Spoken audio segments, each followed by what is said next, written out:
Hello children, today we are going to start a new chapter in geography, that is chapter number 6, Major Landforms of the Earth.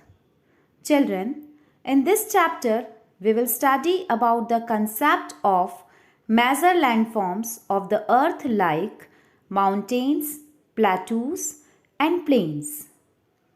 Children, the surface of the earth is not uniform.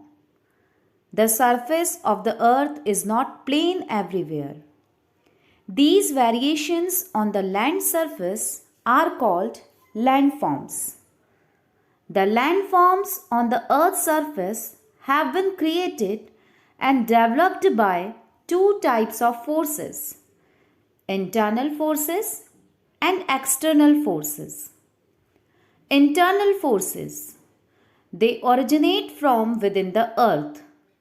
They are responsible for the upliftment and subsidence of the earth's surface. External forces, they originate from outside the earth. It modifies the irregularities created by the internal forces.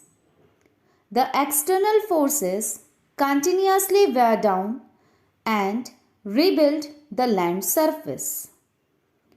The three major types of landforms classified on the basis of their elevation, relief and slope are mountains, plateaus and plains. Mountains. A mountain is a huge landmass which rises more than 900 meters above the mean sea level. About half of the mountain surface should have steep slopes. A mountain range is a system of mountains and hills having peaks and valleys arranged in a line. A mountain system has several mountain ranges separated by valleys.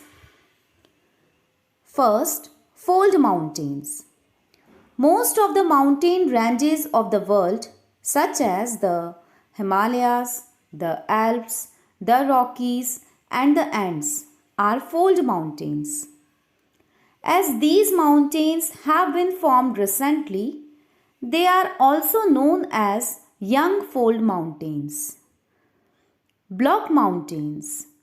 Block mountains are formed by the horizontal tensional forces, which cause cracks or faults in the earth's crust. These faults can break the crust into blocks. When these blocks are raised, block mountains are formed. The block mountains have flat tops and steep slopes. Formation of a volcanic mountain is associated with volcanic activities. When a volcano erupts, hot magma is thrown out with great force. This magma accumulates around the vent of the volcano and generally forms a tall cone-shaped mountain known as the volcanic mountain.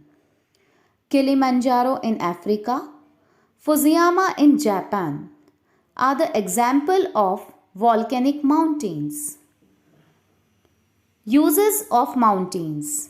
They act as an effective barrier against cold and hot winds. They help in the condensation of moisture by forcing the winds to rise. Some mountains have rich reserves of minerals. The mountain slopes have rich pastures and valuable forest. Rivers originating from the mountains provide water throughout the year. Children, hope this topic is clear for you. Thank you.